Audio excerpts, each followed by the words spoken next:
اور کچھ فرقہ پرست لوگ ہیں جو اپنے مسلک کو پروموٹ کرنے کے لیے ان کو ایک موقع ملا ہے دبے دبے لفظوں میں، وہ بھی کچھ تو بالکل واضح طور پر میڈیا پہ آ کے اور کچھ دبے دبے لفظوں میں اس طرح کی چیزیں پھیلا رہے ہیں جس سے تبلیغی جماعت بدنام ہو.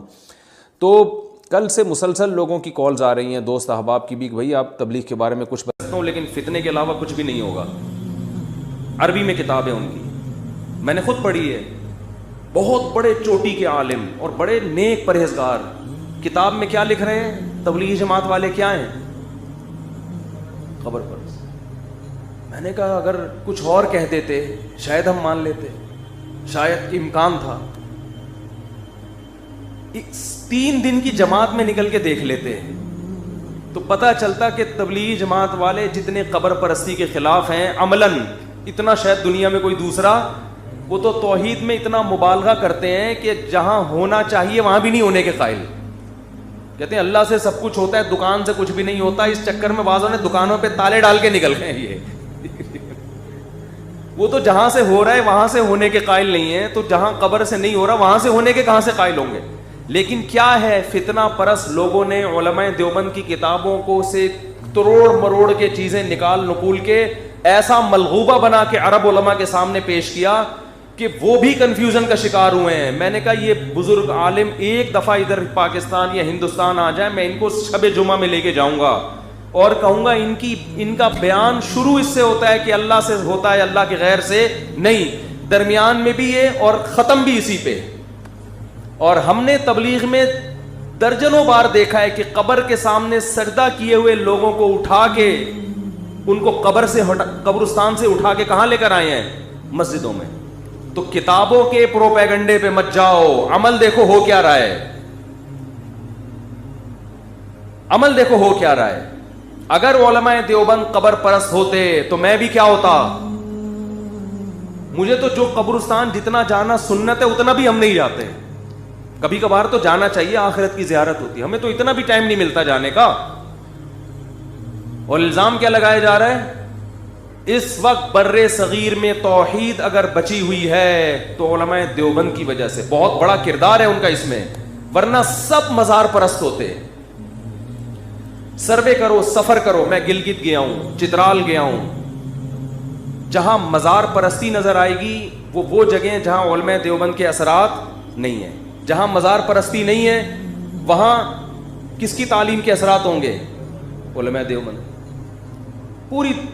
پورے بر صغیر میں جہاں بھی جاؤ، آپ جہاں بھی جاؤ، مزار اگر نظر آ رہے ہیں، قبروں پہ سجدے نظر آ رہے ہیں، بھائی یہاں کوئی عالم دیوبند کا عالم نہیں آیا تبلیغ کے لیے.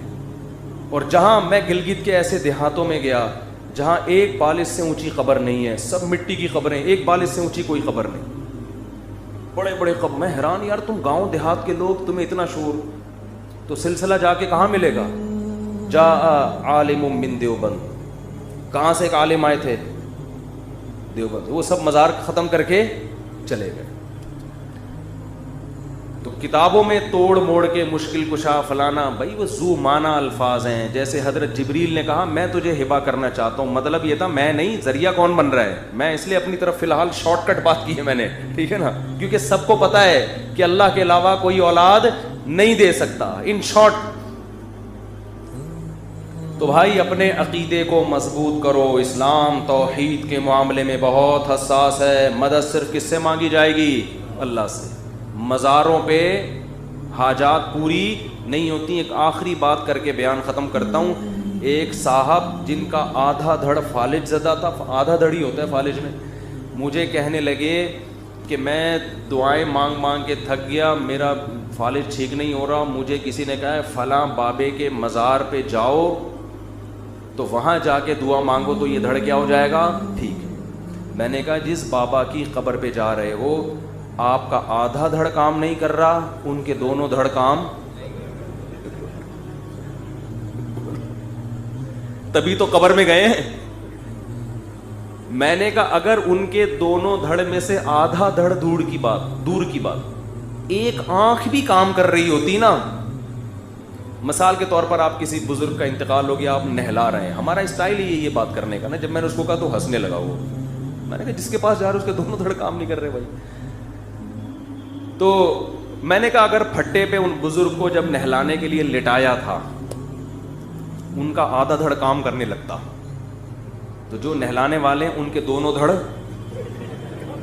کام نہیں کرتے, مر جاتے وہ خوف سے. کسی بھی مذہبی تنظیم کو بدنام کرنے کا انہوں نے پوری بلی تبلیغ جماعت پہ ڈال دی ہے, اور سب کو پتہ ہے وہ کون لوگ ہیں. میں ایسی باتیں نہیں کرنا چاہ رہا کہ جس سے ملک میں مزید فرقہ واریت پھیلے اور ایک دوسرے پہ الزامات ہم لگانا شروع کر دیں.